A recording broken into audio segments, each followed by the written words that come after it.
সম্মানিত ভিউয়ার্স, আসসালামু আলাইকুম। বরাবরের মতো আজকেও আপনাদের সামনে নতুন একটি ভিডিও নিয়ে হাজির হয়েছি। এখানে আপনারা দেখতে পাচ্ছেন অরিজিনাল লাল রুই মাছের পোনা। এগুলো আমরা অর্ডারের মাধ্যমে সারা বাংলাদেশে হোম ডেলিভারি দিয়ে থাকি। তা আপনাদের যাদের লাল রুই মাছের পোনা লাগবে তারা আমাদের সাথে যোগাযোগ করুন।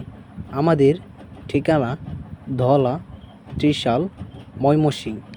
আমাদের কাছে আছে সব ধরনের মাছের পোনা, যেরকম ভিয়েতনামের শোল মাছের পোনা, ভিয়েতনামের কই মাছের পোনা, মনুসেক্স তেলাপিয়া এবং টাইগার তেলাপিয়া, বোয়াল, কাতলা, চিতল, ট্যাংরা, শিং, মাগুর, আরও আছে বিভিন্ন ধরনের কাপ জাতীয় মাছের পোনা। এবং আপনারা মাছ চাষ করে কিভাবে লাভবান হবেন তা বিস্তারিত জানতে আমাদের সাথে যোগাযোগ করুন।